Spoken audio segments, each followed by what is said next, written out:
எல்லோருக்கும் வணக்கம். Welcome to ஃபுட்மா சமையல். இன்றைக்கி ஃபுட்மா சமையலில் என்ன சமையல்னா how to make coconut chutney recipe in Tamil. கேரளாவில் ரொம்ப ஸ்பெஷலான இந்த தேங்காய் சட்னியோட செய்முறை தான் இந்த வீடியோவில் பார்க்க போகிறோம்.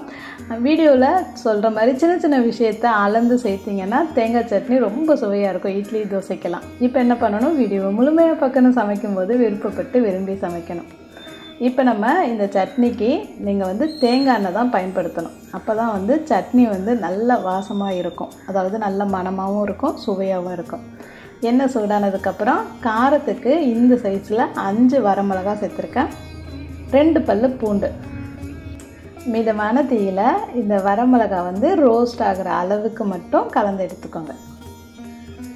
அடுத்து 1 கப் அளவு வெங்காயம் சேர்த்துருக்கேன்.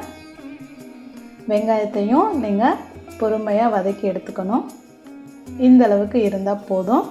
அடுப்பை அணைச்சிட்டு நல்லா ஆற வச்சிடலாம்.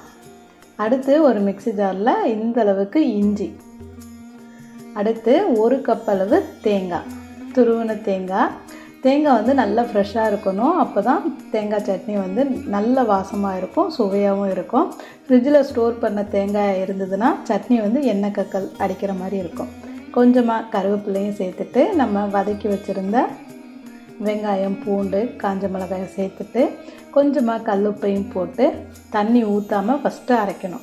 அப்போ தான் அந்த வரமிளகாலாம் நல்லா அரைஞ்சிருக்கும். அடுத்து 1/4 கப் அளவு தண்ணி ஊற்றி கெட்டியான பதத்துக்கு கொஞ்சம் கரகரன்னு அரைச்சி எடுத்துக்கணும். சட்னி தாளிக்கிறதுக்கும் தேங்காய் எண்ணெய் தான் பயன்படுத்த போகிறோம். எண்ணெயை சூடு பண்ணிக்கலாம். கடுகு போட்டு நல்லா பொரிஞ்சதுக்கப்புறம் உளுந்தம் பருப்பும் சேர்த்துடலாம். அடுத்து சின்ன வெங்காயத்தை நறுக்கி இந்த எண்ணெயில் லைட்டாக கலந்தால் போதும்.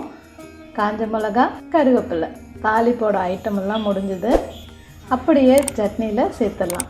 அவ்வளோதான், ரொம்பவே சுவையான சட்னி ரெடி ஆயிடுச்சு. கண்டிப்பாக வீட்டில் ட்ரை பண்ணி பாருங்கள். ஃபுட்மா சமையலோட ரெசிபியெல்லாம். நன்றி.